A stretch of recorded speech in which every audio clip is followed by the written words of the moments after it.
This is the Knock&Talk show, an Alio first responder veteran podcast, sharing some comic relief from the street. Hey folks, welcome to the 35th episode of the Knock&Talk show. I, of course, am your host, Patrick Faulkner, and our guest for this episode is Randy Snyder. Now, Randy is a 20-plus year law enforcement veteran out of the state of Arizona, and in this episode, he's going to tell us what it's like to police in the desert, as well as a potential international incident while visiting in Israel, the use of pronouns while investigating sex crimes, and his book, Cyber Creep. It's a great episode. You are definitely going to want to catch this one, so stay tuned. We'll be back right after this. Legal Swiggles in pursuit, military in Riverside, coming into the city. No vehicle description on a Washington plated car. It's incident 2130.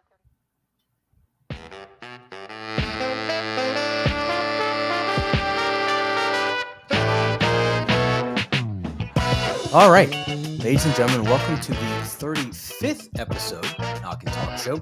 I, of course, am your host, Patrick Faulkner, and our guest for this episode is Randy Snyder, who has spent over 20 years in law enforcement in Arizona.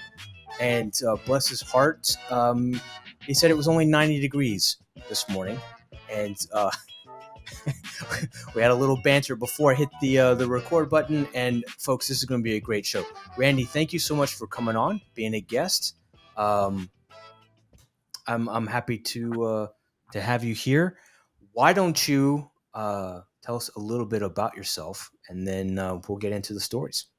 Great. Well, thank you, Patrick. I appreciate you having me on. Like you said, in law enforcement for a little over 20 years with the Pinal County Sheriff's Office. Most people know us because of my boss. The current sheriff is Mark Lamb, who has made a pretty good career so far of getting himself out there on the news and stuff. But even before Mark was our sheriff, there were still people out here in Pinal County doing what we do. I started out in patrol. Worked that for a couple of years, went up to supervisor, realized I got tired of dealing with other people's drama. And so I went into investigations and kind of found my niche there and did the last 10 years or so of my career working child crimes and internet crimes against children. During that time, got my degree from ASU, go Sun Devils, and ended up teaching at ASU for a little while as well. And that's where the international incident comment from earlier kind of comes from. Okay. All right. And then put a pin in that one. Yeah. And then in 21, I retired. I couldn't do child crimes anymore. Couldn't look at the images, couldn't deal with it. I still had the heart and the drive, but the brain was not going to let me sleep anymore. And so I retired thinking, hey, this is perfect. My oldest just graduated high school. I'm going to keep teaching at the university, get all my kids through university. And then COVID kind of came back and bit me in the sense that I wasn't prepared to follow the regulations that the university wanted me to follow. And so a year and a half into my new career, I no longer had that career. And so now I'm back at the sheriff's office in a civilian capacity doing background investigations, but still kind of chasing my dream of trying to still help children. And so I wrote my book, Cyber Creeps, about my time in internet crimes to try and educate people. And from there, I've started doing some writing and stuff. My 12-year-old and I just wrote a book together. And so It's been like a weird roller coaster from being a cop to whatever it is now. Whatever you've morphed into. Yeah. Whatever I decide I want to be when I grow up next. So there you go. Well, I'm still a Toys R Us kid, so. Yep, absolutely. So, cop, supervisor, detective. I spent just about a year and a half in our special victims unit. And I never got the case, the one that breaks a detective. You just can't unsee that. And there are plenty of things that I wish I never knew. never saw, never heard, never had to testify to, but I never got the case that just mentally just. Um, but I did get a changing of the guard and my sergeants that came in. One of them you could never get rid of. Like he was like a helicopter mom, Mm-hmm. but a detective sergeant. And then the other one you could never get a hold of because, well, he was chasing other endeavors. So I went back to patrol. Patrol is kind of the lost gem, the golden nugget of law enforcement, right? It's everything you want to do, especially after you've been a detective, because you make a great patrolman, Right. A patrol officer after you've been a detective. You write better reports, you testify better, you can handle the evidence a little bit better because you know what the detectives are looking for. And you only do your hours and you're done. There's no looming investigators reports. You don't live by the pager. Dating myself. I don't know. What are your thoughts? Patrol versus investigations. A lot of the people that I know that left investigations and went back to patrol, either because they promoted or because they decided they were done with it, they just a weight off their shoulders. Because, like you said, no more on call. You don't have to worry about that 2 a.m. phone call. You didn't have to have the extra phone attached to you all the time. You didn't have to worry about, okay, tomorrow I have to do this case and this follow-up and this follow-up. It's you deal with the calls as they come, and when they're done, they're done. Yeah. My problem was, after working those kinds of crimes and after having those kinds of impacts, rescuing children from sexual abuse and physical abuse, and working cases that spanned 33 states and 8 foreign countries.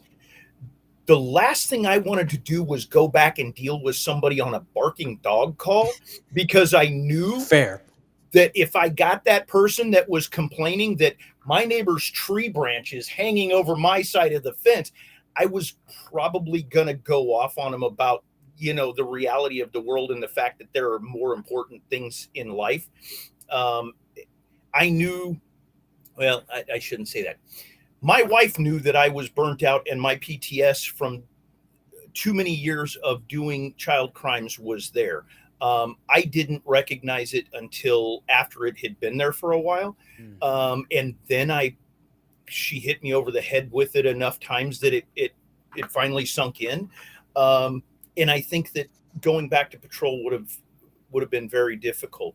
Like you said, I never had that one case that pushed me over the edge. I had some really great cases, and I have some experiences that I love talking about, but it was the accumulation of all of it that kind of slowly broke me down to the point that when I hit my 20, my wife and I were talking, and she was like, really, you got to get out of this. It's going to kill you. The mental stress, the emotional stress is going to kill you, and you got to get out. And,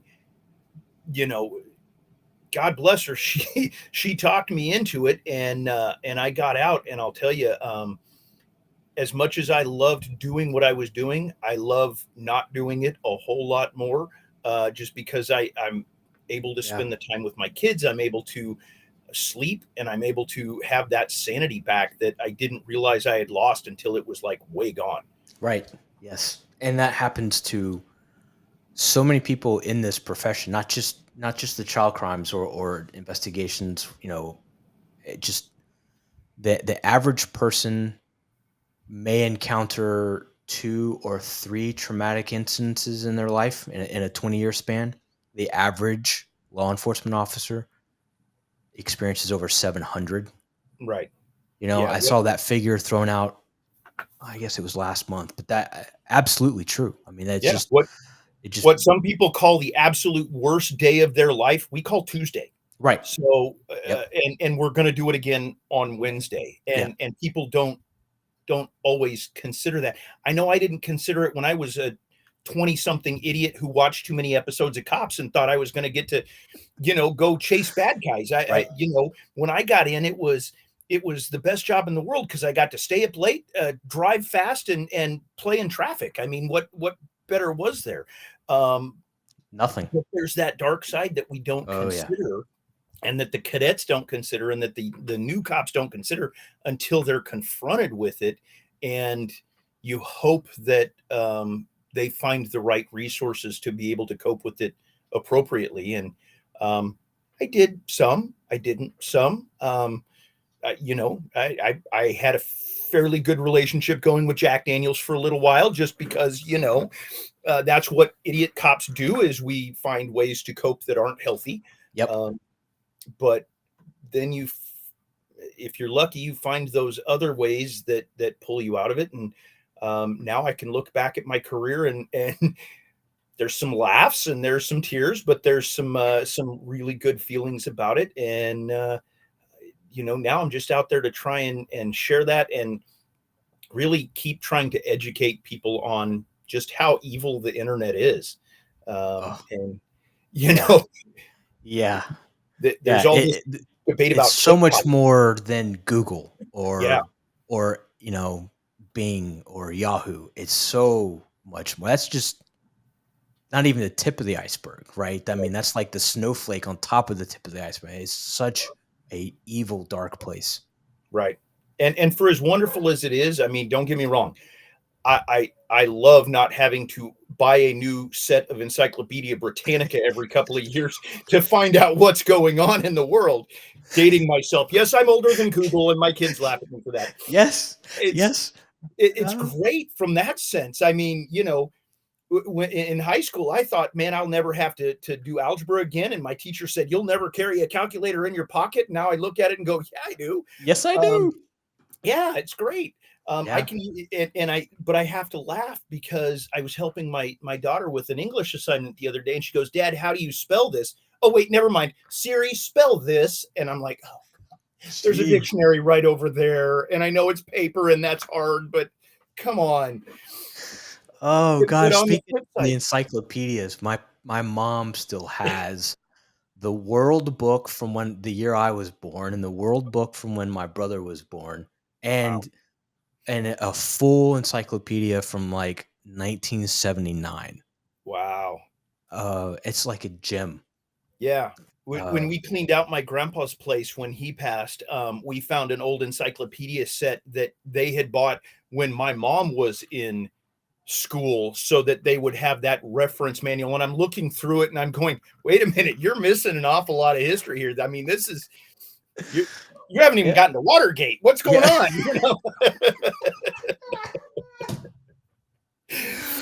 Oh, wow. Watergate. Yep. Yeah. You want to keep some of those things as, reminders that there was a lot out there before the internet. And it, as wonderful as it is, it has that dark side to it. Yeah. I think today is 31 years, 1 month, and a couple of days since I last used algebra. Okay. I one more day without it. And they said I couldn't do it, but I've done my life. I remember having to go back when I was doing some accident reconstruction stuff when I was in patrol. And I'm like, oh, so this is where algebra comes in. Yeah, I don't like it. Cosine. No. Tangent something or another. Angle of what? The speed? Hey, no. Siri? Yeah. Well, and it's funny because teaching at the academy and teaching some of the new guys come in, I have to explain to them, when I started with the department, most of the guys were still handwriting their reports. I was one of the hip new kids that I had a 3.5-inch floppy because I could plug it into the computer, and I knew how to save a Word file and give it to the secretary to upload into the computer system. And I was high speed at that point. Wow. Slow down high speed. Right. And it's sad to think that my watch now has more memory capability than that floppy did. Or the computer used to write the floppy. Exactly. And then I wonder why I have so much gray here. I'm like, geez, when did I? Yeah, mine's coming in too. Yeah. Oh gosh. Yeah. Speaking of reports, you youngsters this generation. I remember when we wrote our incident reports on carbon copy paper. And when you went to turn it in to be checked, like the lieutenant or the sergeant would read it. And if they didn't like something, they had their red pen and they would line through it. And our policy was you couldn't submit a report because it wasn't it wouldn't hold muster in court. Right. So you had to rewrite that page. And if he did it hard enough because he didn't like you, he would do it through all the pages of your report. So then all of the carbon copies had the line in it, and you couldn't take white out either because now it's doctored. You had to rewrite. Oh, God. And he would do it because it was Friday on a Friday and a payday Friday on a Friday, and you had plans, and now you have to rewrite that whole report. My the class motto for our class when I was going through the academy was press hard 4 copies, because our class sergeant, that was his thing. You know, you go up to the car and you talk to him, and then here you go, there's your ticket, press hard 4 copies. You want to make sure that their signature gets through all the way through. Yep. Yeah. And now kids are like, what are you talking about? What are you talking about? You hit print. What? Spell check. Come on. Oh gosh. Right. So this Watergate thing you brought up. Tell us about this potentially international incident at ASU. Okay, so when I was teaching at ASU, the criminal justice program also had a study abroad program that went on the summers over to Israel. And I was asked to come with the class one of those summers because they were going to have 30 students and they needed a third faculty to be able to take them over. And essentially what it is, it's a month in Israel learning counterterrorism and emergency management from the Israelis. So we went to the Mossad Museum. We went all around Israel. We talked to Israeli police officers and IDF. We went to the Israeli Police Academy, but it was also had to be cultural. So we went to the top of the Golan Heights. We went to the Jordan River. We went to Tel Aviv to play at the beach because I don't know what else you do in Tel Aviv, but duck bombs and go to the beach. But it was we went to the beach. And at one point we went to Sderot, which is down on the southern end of Israel, right along Gaza. Okay. And so as we're driving down the road, we literally were, touching distance of the wall between Gaza and Israel. And we got into Sderot, and they're telling us, if you hear the air raid siren go off, that means there's inbound rockets. You have 5 to 10 seconds to find cover before the rockets hit, because that's how far it was. And they told us, people in Sderot do not lock their doors because every building, every house is required to have the same setup, which is a bomb shelter immediately inside the front door. And so if you hear it go off and you're out walking the dog, you find the nearest door, you find the nearest bomb shelter, and everybody just gets friendly that way. So we're on the top of this little hill just outside of town, and in front of us is the Gaza Strip, and you can see the wall across it. And there's a couple of IDF soldiers up there with us. And directly behind us on the backside of the hill is some kid having like their 5th birthday party. And so we're waiting for air raid sirens and trying to figure out how we can get down from the hill in 5 to 10 seconds. While this kid's, popping a piñata or something, I don't know. And the IDF guys are like, by the way, just be aware that because of where you're at, you are being glassed by Hamas. Hamas is watching you right now. And so in typical 80s fashion, because we all grew up on Top Gun, we and kept up international relations. We weren't inverted, but we kept up international relations. And I'm pretty sure there's some Palestinian in Gaza that considered pulling the trigger as some form of communication internationally. I'm just guessing. Yeah. Wow. Okay, so I love the fact that you brought in Top Gun, not just one way, but 3 different ways. Because if I can't throw out an obscure reference that only children of our generation would understand, there's just no fun in throwing it out there. No, that's awesome. Wow. Okay, I mean, I can see this, right? I can see this in a gritty 1980s blurry indie film style movie, right? You've got the sun glaring in through the car, and there's these guys in this van, and they're tolling down the road as they're being told this.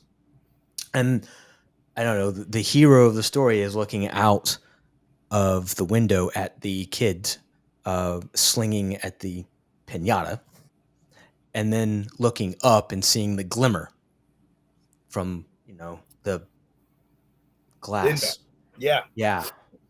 And then the WTF over, right? As everybody's realizing. Anyway, that's an awesome story. Inbound. It's a great story. Well, and the other fun thing that that we learned while we were on the top of that hill was one of the new things they were doing was lighting Molotov cocktails that were attached to like regular balloons, like you can get from the grocery store, that were filled with helium, and just floating them up over the wall. And then when the helium, either the Molotov cocktail exploded or the helium let out, it would explode and it would rain down fire, and it would cause havoc, mostly with just catching brush fires and stuff like that. And we noticed then that the child didn't have any balloons at their birthday party, but we kind of thought it was interesting because what they kept telling us was that a lot of these, a lot of the Hamas that was in Palestine was actually catching themselves on fire because they weren't putting a long enough wick in the Molotov cocktail, and before it could float off, it was exploding over them. Sharp learning curve on that one, you would think. One time you would think, hey, next one longer, little bit longer. Yeah, less gas, more helium. Come on. Wow, you would think that would be a self-correcting issue. You would hope, but one would think. Yeah. Wow. Well, let me tell you this, or ask you this. Here in Georgia, we have like 3 different rainy seasons. And I know Arizona has the actual rainy season. Like you have monsoons for several days into potentially weeks, because Phoenix, I know, is in like a bowl, right? And you're not in Phoenix, but I know you're aware of Phoenix. But here we had 2 types of officers. We had tuckers and untuckers. With the rain slick. So my field training officer is a Marine, and squared away, like flat, high top, high and tight, the mirrored. I mean, straight out of Super Troopers, right? The mirrored sunglasses, and he looked at me and said, "Boy, you're gonna be a tucker." And I was like, what? Because I'm 24, fresh out of the Air Force. And I mean, we had innuendo jokes, right? It's the military. Right. And I was like, what? Wait a minute. This better mean something different than what I'm thinking it means. I'm not responding until I know what you're talking about. Yeah, that's right. Yeah. Sorry? Come again? And, he was like, you have to put your rain slick inside your gun belt because you're small. At the time, this was a long time ago, 70 pounds ago, actually. I was 5'7" on a tall day with my boots on and weighed 135. So the rain slick that I was given was 2 sizes too big as a joke. Because we all have that dark sense of humor and love. Yeah. I could literally tie the sleeves, zip it up, and then go swimming in it and fill it up with water and go swimming in it. So he's like, that thing, you're going to have to tuck it in because it's just, you got to tuck it in. So that way you can get to your gun, you can get to your handcuffs, you can get to your radio, whatever you need to do. Plus, you'll look better. I was like, okay, I'll be a tucker. And then I realized everybody on that shift was a tucker. And then The next shift that came in was day watch. This was on the graveyard shift. The next shift that came in was day watch, and they were all what we called road officers, retired on active duty, Mm-hmm. and they all looked like, a wrinkle grenade went off in their laundry basket, and they were untuckers. Were you a tucker? I think I still have my original raincoat that I got when I got out of the academy. It might have gotten wet once or twice. It's probably still in the bottom of my trunk somewhere. The one that we got actually was knee length. So if you tucked it in, you were going to look pretty weird. Really? And the pockets actually had a cutout in it so that you could put it like around your holster? around the holster, so that your holster stuck out, but you still had rain gear covering everything else. And honestly, with the way the monsoon season works, if it's going to rain for a monsoon, it's probably only about 30 minutes long, and it's maybe 3 days a year. Most years. Now, this last year we actually had a fair amount of rain. They're saying that we're out of the drought now, which I'm not sure how you measure a drought in a desert. It seems superfluous, but they decided that we're out of it for the moment. But most of the time, if it started raining, you got back in your car for a couple of minutes, it dried up, you got back out, and you dealt with what you had to do. And the only real rule about dealing with rain was if you did something so stupid that I had to pull you over while it's raining, you're getting a ticket. You're going to press hard because you're making 4 copies. Yeah. Right. Exactly. And I'm probably going to make you get out and stand in it with me just so we can share the love, because that's right. It doesn't rain very often. You should enjoy it. It's community policing, right? You're getting involved, bridging the gap, all that good nonsense. Yeah. I think my shift one year statistically proved that there were less traffic infractions on rainy days. Because they weren't pulling them over, or because people were driving better? Oh, no, because we weren't writing tickets. Oh, okay. I was going to say, it's not that the citizens are driving any better. No. Actually, now, to mention it, so there was a period right after I promoted to corporal that I was up in our mountain region, which is kind of the copper corridor of Arizona. It's where a lot of the mining goes. It actually is at a higher elevation, and it actually snows in the winter. So you get the area where I live, where if it rains, we're thinking the 4 horsemen are coming, and snow is completely unheard of. That's that thing you see on Facebook that people complain about. Yeah. And you go 40 minutes out and you're actually in the snow. And so when I was working that region, of course, I was on graveyard, so it was, 10 degrees out. I did have a heavy jacket that I used, and I did tuck that in, but only for warmth. Okay. Fair. So, yeah. Okay. All right. So we established untucker, tucker. Yeah. Or, yeah. I mean, untucked because of necessity, but yeah. We actually did one roll call training. We had this high speed, low drag. This was before MMA, right? But he was an Aikido kind of guy. Okay. And he did a side-by-side comparison of defensive tactics with the knee length range slick with your gun through the pocket and your radio through the pocket, and trying to defend that versus being a tucker and being able to get to everything and having more options. And it started clicking in my head what this Marine FTO was trying to teach me. It wasn't all about looking better, although that was part of his point, but it was more about the ability to use more than lethal force because you could get to more. Right. And not get thrown around because someone's got a handful of this long dress that you're wearing with reflective stripes. Right. Well, that was a long tangent about rain and coats. That's well, but that was also pre I assume pre-outer carrier for the vest. Oh, Where yes. everything Yes. was on your belt. And that's why all of us have back problems. And that's Yes. why we're used to walking like this, like we're, My you wife know, still makes fun of me for Sam that. coming down the road Yep. because you were so used to having everything on your belt. Now we have we have a lot of stuff on our vests.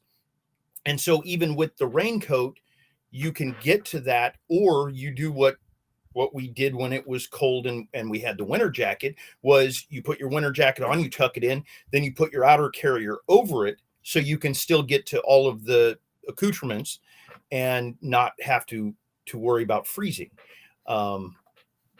That When being a it's relative term, when it's people up north are 65 laughing. degrees. Yeah, exactly. When you have to turn the AC off because it's starting to get a bit chilly. Oh God, you're killing me. The Minnesota cops are laughing at me like, "Oh yeah, don't you know that you don't know cold, eh?" And so it's all relative. It is. It is. So I had a crusty old sergeant that retired out of Chicago PD and then moved to Georgia and decided that 25 plus years at Chicago PD wasn't enough. He wanted more punishment because we're all sadists. Right. And he started working down here in Georgia and worked his way up and made sergeant again. And anyway, he would tell the most amazing winter stories of Chicago policing. And mittens, right? How do you get to a wheel gun? Because he carried a wheel gun. I was like, how do you get to a wheel gun with a mitten on? You throw it at him. The mitten or the wheel gun? Sure. Okay. Because, I mean, I having talked to Minnesota cops, they said similar stuff, that they would be wrapped up like the kid from A Christmas Story. And if a bad guy pushed them down, they were there until the thaw. I can't get up, and so how do you get to a wheel gun in that situation? I don't know. You say you just throw shit at them. Okay. And until you could get them off of you far enough and be able to get this, like, don't use guns, throw shit at them. That sounds like Lori Lightfoot's, motto, wasn't it? Maybe. I don't know. Sure. Yeah. Yeah. And then he told this one. It was great. Wintertime, like, I don't know, 27 feet of snow like Chicago gets. And he had just nuzzled up in his patrol car. He was lucky enough to get a radio car. Got the heater set right. Was leaned into the back seat like this. And someone comes up and goes, I need to go to the hospital. And, okay. Walk one block up. There'll be an ambulance in about 15 minutes. They'll take you. And then he rolls his window back up. And that's all. That's it. You get a free ride with an ambulance. Leave me alone. I'm taking a long winter's nap. Yeah. It doesn't say fire department on the outside of my car. I'm sorry. Are you bleeding? Then you definitely need the fire department if you're bleeding. Yeah, you need an ambulance for that. This does not say ambulance. I'm sorry. No, Band-Aid's not going to help that. Whatever that is. Band-Aid's not going to help. Oh, all right, folks. Don't get your panties in a wad. This was a long time ago. It was like 1960 something. It was a different era, different type of policing that would never fly now. I don't promote that kind of stuff. There's your disclaimer. It's still funny. We are a kinder, gentler law enforcement agency that knows that for anything now, you don't need to call an ambulance. You give them Narcan, and then everything is good. Everything's great. Yeah, I'm going to need you to come in on Saturday too, okay? Right. Yeah, no. And we do have TPS reports now, and they all have to have the cover sheets, and It's a great movie. Yeah, Bills. I don't think I'm going to pay him anymore. Yeah. So as a supervisor, what's the most boneheaded thing you had ever had to reprimand a young slick sleeve for? Wow. There's a particular deputy who shall remain nameless. Call him Homer. Yeah, he's not a deputy anymore. Okay. for a number of reasons, which will become obvious. But while we were on graveyards, he had this. Well, he would go back to the office for a while, and we assumed he was, writing paper, whatever. And it wasn't uncommon on a graveyard if you were, if you were just white, you call into dispatch, you say, I'm at this, extension. I'm going to close my eyes for 10 minutes. Man, call me in 20 minutes. If a call comes out, ring me or hot tone me, whatever. So we just assumed that he was doing the normal go back, do your paper, kind of slack off sort of thing. What I ended up having to reprimand him for was because he was utilizing the county computers to access adult websites on duty. Why? Why? Well, I would say you could ask his wife, but his girlfriend would probably have given you a better answer. Okay. Oh. Yeah. Why? What? And it wasn't the first time he had to have that discussion with a supervisor, and nor was it the last. Did I mention he's not with us anymore? You did. Okay. Yes. Okay. Yeah. Okay. That was said. That was said. Wow. It amazes me. So, look, in my academy, it was 16 weeks long. Mm-hmm. We had one full day, 8 hours. The instruction for that day, the block of training for that week was officer safety. Okay. One full day was keep your PP out of the radio room. It was it was part of the curriculum. Stay out of the radio room. Stay out of dispatch. Nothing good's going to happen out of there. Right. And yet, people still get fired for that kind of nonsense, right? I thought you were going to say he was going back. You thought he was doing white paper. He was probably doing white painting. Right. Because that's typically what those knuckleheads do. And I can't believe why they're morons. Now you would think that over time people would learn and they would get better. When I was in investigations, we had an assistant chief at one of the cities that was in our jurisdiction. He had been fired from his previous agency for engaging in amorous activities with a young lady in his patrol car on duty. But when he came to the new agency, he decided to take it one step further and go pick up one of the clerks from the court, bring her back to his office on graveyards, and then record said amorous activities with his body cam. Can't. Yes. I can't. So when the secretary uploaded the body cam on Monday morning. What? Yeah. I mean, I've heard of promoted incompetence, right? Make him somebody else's problem. But assistant chief? Right. Wow. Yeah. Wow. His incompetence had gotten him promoted. That's what's shocking about it. Yeah.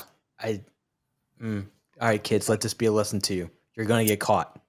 Yes. You'll get caught. You may get away once, twice, 3 times a lady. You're going to get caught.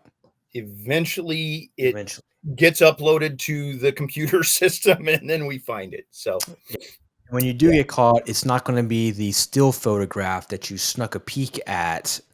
It's going to be whatever that morphed into. Right. That's very difficult to explain. Yeah, exactly.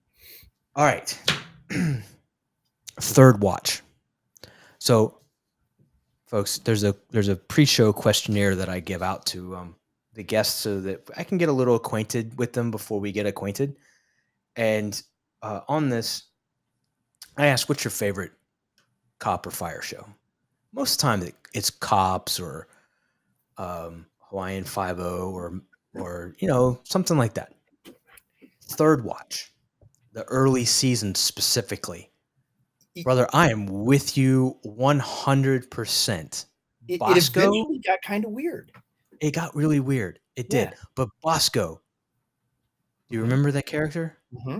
Okay, that was my FTO that was the Marine. He That also explains had it. that side of him that, I mean, it's a great show. Yeah, For it was. if you can find it on Hulu or Netflix or even YouTube, watch the first 2 seasons. After the third season, it kind of gets a little bit weird, and then I don't know, was there a 4th season? I don't remember. They started like killing off characters and bringing in new characters, and characters were doing weird things, and so I kind of dropped out of it. Yeah. Third But watch is great, great it's because funny that you ask that question, because you said most people say, oh, it's cops or whatever. But if you think about it, when before we're officers, we think cops is real and Reno 911 is funny, and after about 5 years you realize it's the reverse. Yep. Because the stuff on Reno 911, before you've lived it, you go, no, that's just no. But it's so And then true. you go to a couple of those calls and you meet I can't even remember the name of the character that was always on rollers, who was a victim of things. You start meeting these people in real life and you realize how weird it is. The other one that I'll throw out, have you watched Paradise PD on Netflix? No. Okay. No, I haven't even Utterly heard of it. ridiculous. It's by the same animators that do Brickleberry. Okay. The first season is absolutely hilarious. After that, it gets just stupid. I haven't even made it through the third season yet. It's just that ridiculous. But the first season was hilarious. Okay. Because it is what you would consider every stereotypical, like, just ridiculous cop you could think of, all mashed into like one little 4-person department. Wow. And it's ridiculous. It is South Park on crack,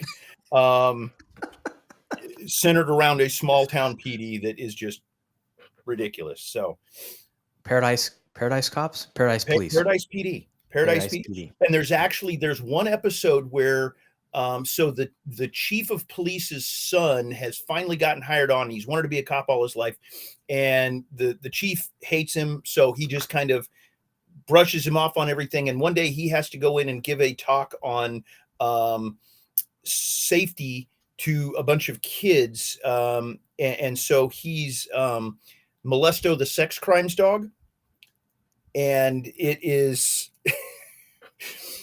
coming from sex crimes and having just a warped sense of humor from that. It was absolutely hilarious.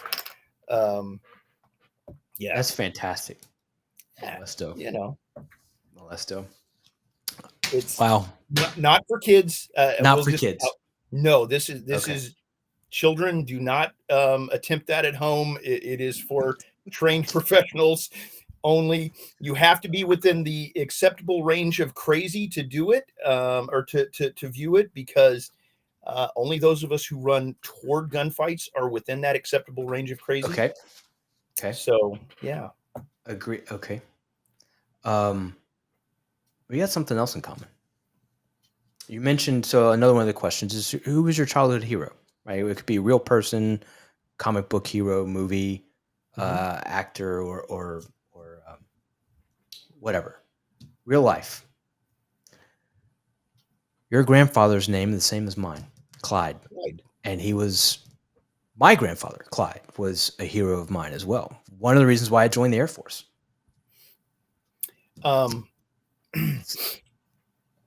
Clyde got me through a lot of very hard times growing up. He was always my advocate. He was always the person who could ground me when things seemed a little bit out. Now, I will say one thing about my grandfather. He was absolutely convinced that the 45 communist goals that were read into the legislature in the 1950s was absolutely going to come true. And I'm sad to say he was right. I thought he was crazy for much of my life. And then reality set in and I realized he was right. But yeah, my grandpa, like, matter of fact, I have in 2020, we had to put one of our dogs down. And so it was right after COVID. It was literally the week after the lockdowns occurred. My kids were all at home. And unfortunately, my dog was he was old, and we put him down so that he wasn't suffering anymore. And we started looking online to try and find a new dog. And we found this puppy, and there was something in his eyes that reminded me of my grandfather. And so we went and got this puppy and his brother. And we named him Clyde in honor of my grandpa. And he's just like my grandpa. He's kind of dopey, and he likes to sleep a lot. And he's probably much smarter than he acts, but Does he do crossword puzzles? No crossword puzzles, although he's absolutely convinced at 65 pounds that he is a lap dog, and he will climb up in your lap at any opportunity to prove that. Yeah. As any good lap dog, no matter the size, should do. Absolutely. Absolutely. I think that we don't deserve dogs. God put dogs down here to prove to us that we weren't worthy, but we could aspire that, to that someday. And frankly, I try to be the person that my dog thinks I am. So, that's the goal. The unconditional love. Exactly. Right. Yeah. So I don't remember who it was that posed this question, but what if aliens were watching, right? Episode, I don't know, or season 2023, right, of Earth. Mm-hmm. And they're looking down and they see all these people walking behind dogs and picking up their poop, putting it in bags, and just who do you think they think the leaders are, right? We're the dogs. My guess is any alien looking at season 2023 of Earth is going, that's it. The writers have lost it. Switch the channel, put it on Galactic Idol, because this crap's it's out the window. We're done with it. Galactic Idol. I look at the world today and go, okay, really? The Matrix is broken. Unplug me, plug me back in. Something should have taken the red pill. The blue pill back. I don't know, because it's gone off the rails. It has. It really has. Not right. Can you? So I said this when, I don't know, I guess about 5 years into my career, and listening to all the old timers that I was learning from and honing in my skills from, and they were like, dude, I can't believe we can't do this. Back in my day, we could do this, right? Mm-hmm. And it was, slapjacks and all kinds of, like, one of the best things I ever heard was Hook in an interview took some alligator clips on wire and hooked it to a guy's shirt, the buttons on this guy's shirt, and then they wheeled in a copier. It's like the 1980s. Like they wheeled in a copier, and they plugged this other end of this wire in the back of the copier somehow, right? And they would ask him a question. They'd only ask him a question they knew he was going to lie about, right? So they ask him a question. He gives his answer. If they hit the button, and this button right here was a lie detector. Push the button. The machine lights up. It's making noise, and it spits out this piece of paper that says lie.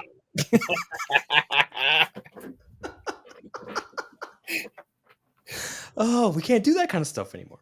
Anyway, we can't. But how much fun would it be if we could? Right. So that was going to be my question. Can you imagine what the rookies now are going to be saying to their rookies in 10, 15, 20 years? Man, I remember when we used to be able to, like, how far is this pendulum going to swing? Do you remember when we referred to people as sir and ma'am and didn't have to ask them their pronouns first? I mean, that's the direction that I see it going. Yeah. That level of oddity. And it's funny that you say that, because I remember when I first started, when I was a boy, uphill both ways and 8 barefooted, barefoot, exactly. Apparently the FCC didn't regulate us nearly as much as they did, because we would get on the air and occasionally make offhand comments to one another on the radio. Now, to put it into perspective, Pinal County is approximately the size of Connecticut.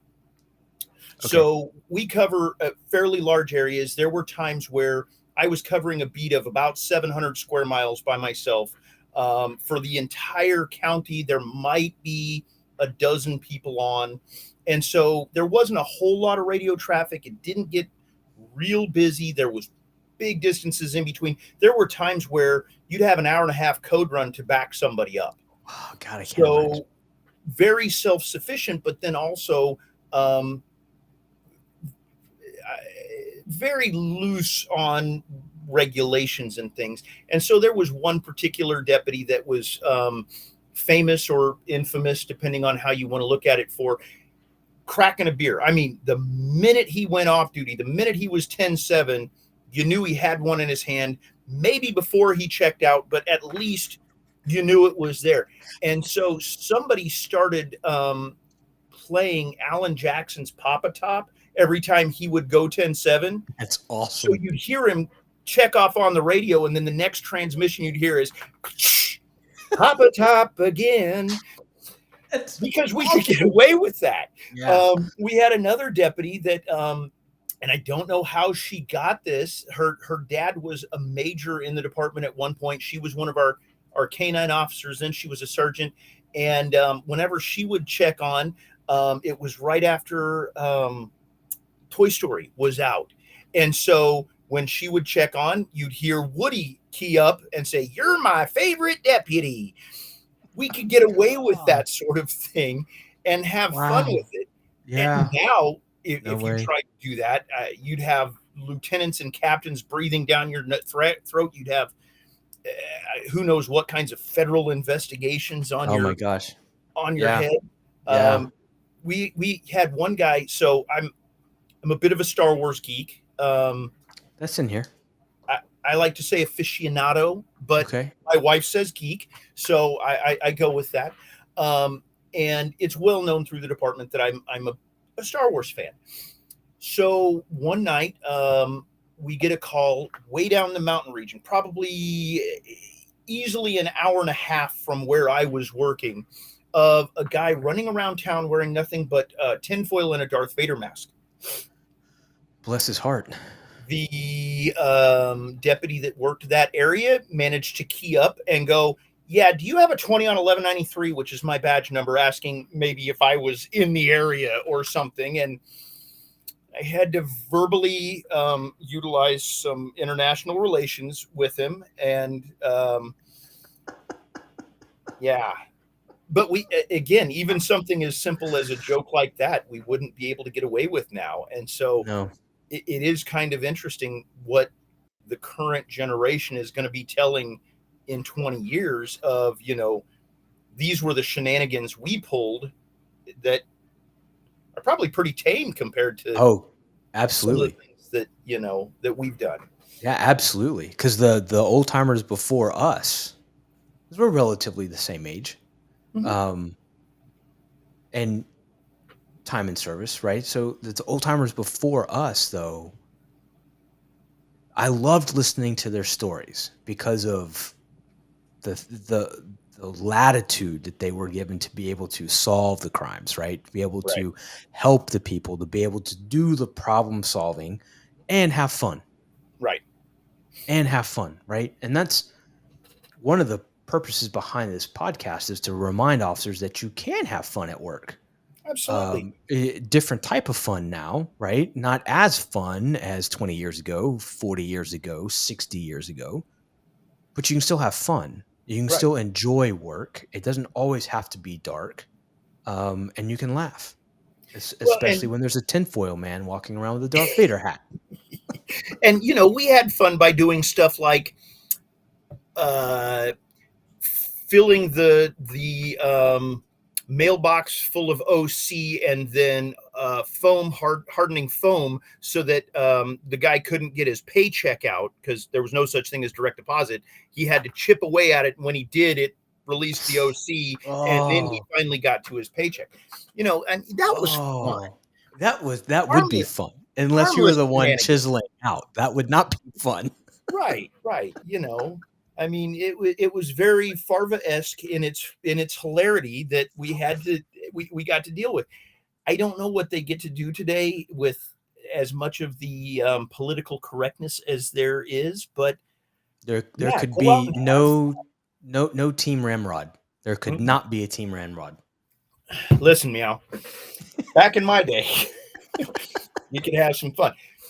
But Yeah. it's great that you do that and that you say that, because any new officers listening or young officers, find ways to enjoy it. There's shit that you deal with on a day-to-day basis that if you can't find ways to laugh and enjoy yourself and still have fun with the career, man, you're going to burn out so much faster, and you're going to have such a long, rough career. You gotta find ways to laugh at yourself and each other. Absolutely. Like taking a handful of Vaseline and putting it underneath the door handle of your favorite supervisor. See, that's yeah. a good one. Or take the fire truck's tire chalks and put them on the inside underneath the car of your favorite supervisor. So when they go to drive off, they can't, because they're not going to get over. But you put it from the inside so you can't see it when you're walking up. Right. No, fun stuff. Or you get some the paper hole punch, and you use a stack or a ream of paper to make a bunch of confetti, and then pour it into their AC vents and turn all the AC or heat off. So when they get in the car, no air, they turn it on. It's a party. You got confetti everywhere. Everywhere. That's awesome. Hypothetically speaking, I will neither condone, confirm, nor deny that may or may not have potentially happened at some point in time to some individual, nor will I confirm or deny who may or may not have worked said hole punch for quite some time to create said confetti. Yes. Well, Colonel Oliver North, is there anything you can tell us? See, what had happened was there was down the street. Yeah. Minding my own business. That's right. All right. My pants I was wearing. I don't know what you're talking about. Yeah, that's right. Those are my cousin's shoes. Ain't my shoes. That's right. Shoes. Tell me about this book. Not just me. Tell all of us about this book, Cyber Creeps. Cyber Creeps was an idea to take some of the really crazy cases that I had dealt with and seen and put them out there, because frankly, I couldn't make this stuff up. I'm not a good enough fiction writer to make up some of the craziness that I saw. And over the course of my career, I had coworkers saying, man, that's crazy. You're going to have to write a book about that someday. You're going to have to write it. So when I retired and I had some spare time, I thought, okay, let's do that, and started compiling some of the cases. Now I changed the names because I'd like to protect the innocent victims, and I don't want the suspects to get any more notoriety than they deserve. But I also wanted to educate people about what's online, the crazy people that are going after their kids, the predators that are out there, and what better way to do that than to take some of those predators and throw their story out there. So I separated out the chapters based upon to some degree the types of offenders. So I have part of a chapter written about the guy who had a baby fetish. I'm sorry, a diaper fetish, excuse me. He wanted to be a baby and wear the diapers, and he had a thing for diapers. He also collected child exploitive materials, which is how we caught him, and found bags and bags of dirty diapers in his shed. But trophies? Were those trophies? Well, so his explanation, because he went to trial, was that there was this girl, you wouldn't know her, she was from New York, and he used the line in court, you wouldn't know her, she was from New York, I met her online, and she's the one who had the diaper fetish. She came down to visit, we engaged in amorous activities, The diapers were part of her thing. I just forgot to throw them away for 2 or 3 years. Mm. Mm. Mm-hmm. I wish I could make it up. Mm-mm. Or let's see. I talked briefly about an individual that I arrested for a neighboring state that was wanted for exploitation charges.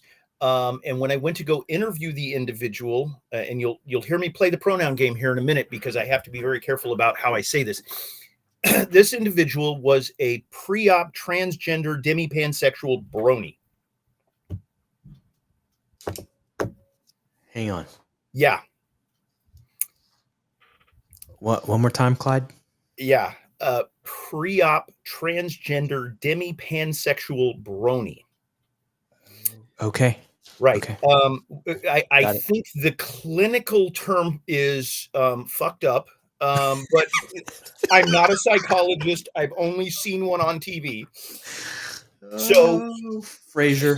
He preferred to be referred to as she, despite the fact that he still had all of his biological parts. In his mind, he was not a he. As a pansexual, it meant that he, she, they, it was interested in anything, male, female, trans, bi, tri, whatever, all of the different animal, vegetable, mineral, doesn't really matter. But as a demisexual, they had to have a very strong emotional response before there could be any sort of sexual thing. So no one night stands with, various creatures of the night. It had to have a very strong. But then the topper to it was they were a brony. Are you familiar with bronies? No, I guess I've been out of the game a little too long. I'm not familiar with that. You don't want to be, frankly. Okay. So you've heard of My Little Pony?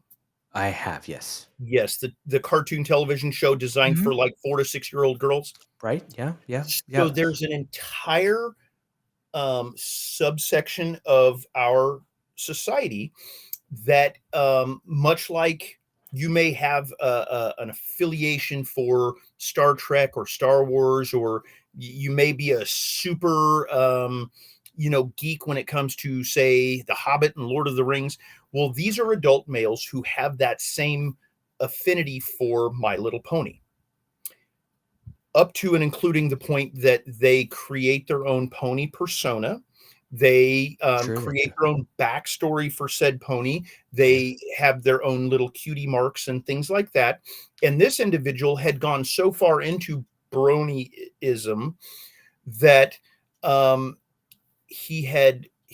it had sired both a colt and a filly with another brony persona that they traded custody of on different occasions. So it had made up not only its own brony personality, but I hope there's bourbon in that coffee cup. It was water. It's about to become bourbon. Yeah. Yeah. And so I was asked to go interview this individual to try and see if I could get any sort of a confession or anything about the CSAM materials on its computer. And like any good investigator, you find out about your subject and you try to find that common topic to discuss, to build rapport and all of those good things. And rapport building, very important. Very, very important. That was a really hard rapport to build. I can't. I mean, if it was G.I. Joe or like He-Man, I mean, I could somewhat relate. By the power of Grayskull, I could have come up with a way to talk to him. But when you got into My Little Pony, I was a little lost. I'll admit it. It was a little over my head. Oh, yeah. Wow. If we were combining 5 smaller Zords into one Megazord, I kind of understood it, but not so much on the My Little Pony thing. But I was able to obtain a confession, surprisingly enough. and provide all of that information to the jurisdiction, and they were able to obtain a search warrant, or a warrant rather, and extradited the individual back. And ironically, I found the individual online through a Google search. It had engaged, or was now engaged in a relationship with an actual other human being, who was biologically female, but was also transgender. So she was the he was the she, and neither the twain shall cross, but they were engaged to be married, and I'm very happy for them. Okay. If I learned anything out of the 1990s, late 80s, early 90s science fiction, Mm-hmm. you never cross the streams, because this is what happens. That is absolutely what happens when you cross the streams. You get a Stay Puffed, and it just was, Wow. So wow.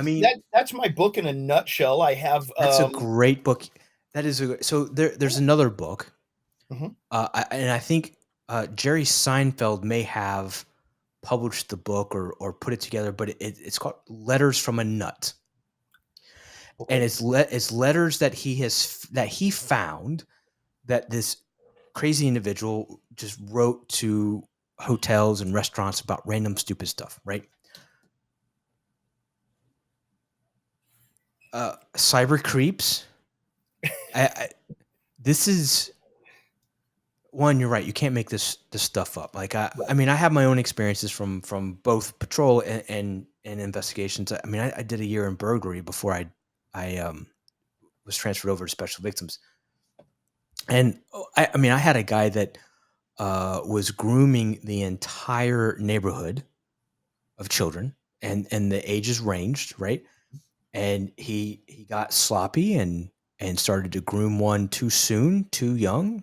And that young person told mom told dad.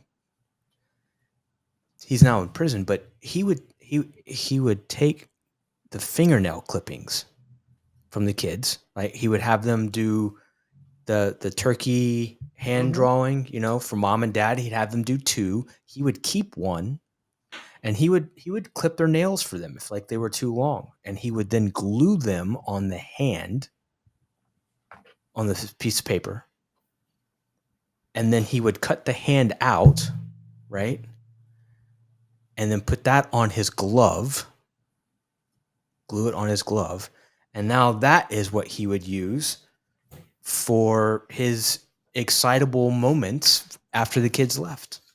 Wow. I mean, it's just you can't make that. You can't make this. I mean, these are real people doing really creepy things. This is a great book. Yeah. Is it out? It is out. It is available on Amazon, or through my website. And if you go through my website, so a funny thing about my book. So part of the time, or the majority of the time that I was doing internet crimes, I was doing proactive investigations. I was doing the Chris Hansen To Catch a Predator stuff. Okay, good, and awesome. There was a group of us from various states and organizations that I don't even remember exactly how we met, but we ended up meeting up online, and we formed a little high school group in Facebook where we could communicate back and forth and share our victories and talk about the creepers. And, if I had one that was in one of their jurisdictions, I could pass them off and stuff like that. And so as a joke, when I was getting ready to publish, one of my buddies that was part of this high school group mentioned that what I really needed to title it instead of Cyber Creeps was my real life as a 14-year-old girl. But it needed to be a picture of me in my full tack gear with that as the headline. And so I actually did make a cover with that, but my wife told me I'm not allowed to ever print that. Ever. I can't believe you were even allowed to mention it exists. She's not home right now. So Oh, good. Good. Yeah, Yeah, she won't see this, I promise. right. So that was kind of the unofficial subtitle for it. Okay. But it does talk about some of the undercover operations, the things that I did pretending to be a 14-year-old girl, things like that, and is out there to really just to educate people on who your kids are talking to online. When they say that this is my friend and they have 1,000 friends on Facebook, nobody has 1,000 friends. And so the parents really need to be aware that these are the friends in their neighborhood and they're not what Mr. Rogers led us to believe was out there. No. So, No. Not putting on slippers and a cardigan. right. Well, one of them did actually, but that was all he put on, and it was a whole other. We Oh, won't you're even go there. killing me. What he All right. did with Miss Kitty, it should not be restated. So, Wow. Yeah. One final question, because I'm sure you work with innocent images. I'm sure you did a lot with various different alphabet soups. In your time, which one of the alphabets was your favorite to work with? HSI. I was on the FBI task force for 2 years, so I worked in the FBI building, and it was just way too J. Edgar Hoover for me. Everybody was watching everybody, lots of, but working with HSI, those guys were, they wanted to go have fun, and they believed in the mission, and they believed in doing what needed to be done. It's not just because they paid for me to go to Las Vegas so that we could arrest a guy. That has nothing to do with it. The FBI paid for me to go to some cool places, never Las Vegas. But the HSI, Salty? yeah. But those guys, I mean, they were a lot of fun to work with. Now I got the coolest coin from ATF, but HSI was the most fun to work with. And those guys are still doing some really good work. There's some HSI guys out there, man. They are just killing it in the realm of cyber crimes and human trafficking and stuff like that. I can't say enough about the wonderful work that they do. But funny thing about the Las Vegas story, and I don't know how much time we have, so I'll try and make it brief. So we go to Las Vegas to go arrest this guy who wanted to sexually exploit and abuse me. He wanted to traffic me across state lines and things like that. And so, well, my female persona. I was going to say, has he seen you? Believe it or not, I was a smoking hot 14-year-old girl. I bet you were. Just saying. I bet you Don't were. let the beard fool you, okay? That's it. You clean up good, is what you're saying. I'm just saying, Leah Thomas had nothing on this. So we go up to Las Vegas to arrest this guy. Wow, I'm gonna get some hate mail on that one. We go to Las Vegas to arrest this guy, and we go up the night before so we can brief with the locals and things like that. And we decide to go down to the Strip to get some dinner, and then we're going to hit the house the next morning. We're walking along the Strip, and we're headed toward the restaurant, and this guy walks up to us. Now there's like 5 or 6 of us walking through. We all work undercover, so we're kind of scruffed, but we're not. I mean, we still look like cops. I'm sorry. It doesn't matter how undercover you get. We still walk that way. We still have our head on a swivel. We still all of that. How they didn't know boggles me. But this guy walks up to us and he goes, "Hey man, you want some weed or you want some coke?" And my buddy, without missing a beat, pulls out his wallet and goes, "Yeah, I think I got some money in here. Hey guys, this guy wants to know if we want some weed or some coke," and opens his wallet to his wallet badge and says, "Let me see if I got some money in here." And the dude looks at him, "Oh man." That is awesome. Can't make it up. I don't know what happened. We didn't get anything. We went to dinner, and that was. What'd you order? Steak and eggs, 3 a.m. Yeah. But that's you awesome. have to have fun with it. I'm pretty sure the FBI guys would have rolled him up and arrested him and done all kinds of things. And HSI was just like, yeah, beat it. We're having fun. Yeah. Run. You're going to get tired. You're going to get Yes. sweaty. I'm not. I'm going to eat. You just run. Yeah. Somebody else You will go get that you. way, I'm going this way. Yeah. Somebody else will get you. Yeah. Call a rookie, right? I learned that once I got stripes. Yep. I'm not doing that stuff no more. Let the young guys run. That's what they're That's for. right. Yeah. Takes too long for me to heal up. That's right. Right. I found the Secret Service and the Postal Service. Actually, Okay. when I was in the burglary unit, we stumbled on some internet porn, child porn, which is what helped me get over to the Special Victims Unit. But I got to work with the postal inspectors. Man, for an agency that not very many law enforcement officers know that they exist, they are a high-speed agency with a lot of clout. I mean, Cliff Clavin lied to us all. We thought it would be like that. No, you're right. Postal is outstanding. Yeah, I had a lot of fun working with them. I really did. The agents that came out and worked with us were great. Don't have a whole lot of great things to say about the FBI, though. The Phoebes just really, they were underwhelming, honestly. You could tell, at least the ones that I worked with, you could tell they never had any road experience. Like they were the college graduates that got drafted, right? They were book smart, but they couldn't walk and chew gum at the same time. Couldn't find themselves out of a wet paper sack, all those other cliches that we use. But man, the Secret Service and the Postal Service, those guys were jam up and jelly tight. And there are some good FBI agents out there. I'm sure there are.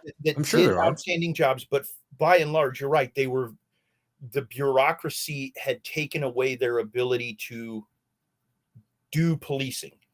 Yeah. And so they were good investigators on paper, and they could sit behind a computer, or they could do their thing. But yeah, road experience, things like that was non-existent for the most part. And so, but yeah. Well, we are sitting at over an hour, and I mean, it went by lickety split, just like that. I had a lot of fun, Randy. As did I appreciate it. I think a part 2 might be in order sometime down the road. Absolutely. I really did have a good time, folks. I hope you enjoyed the stories. You have to check out Cyber Creep. Go to Amazon, right? Amazon.com, throw in Cyber Creep. Look for this smoking hot 14-year-old right here that she has grown out her beard. Any final words of wisdom that you would like to lay out on us? Or best thing I can say is, be safe online, be safe out there, take care of one another, because nobody else will, and knowing is half the battle. Yo, Joe, that is beautiful, folks. This has been the 35th episode of the Knock&Talk show, and it was a good one. Hit rewind, watch it again. And until next time, folks, stay safe and keep your head on a swivel.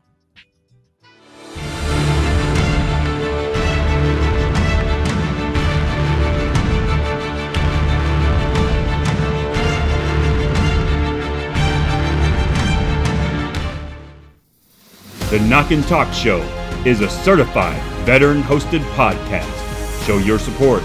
Tune in, share, and subscribe.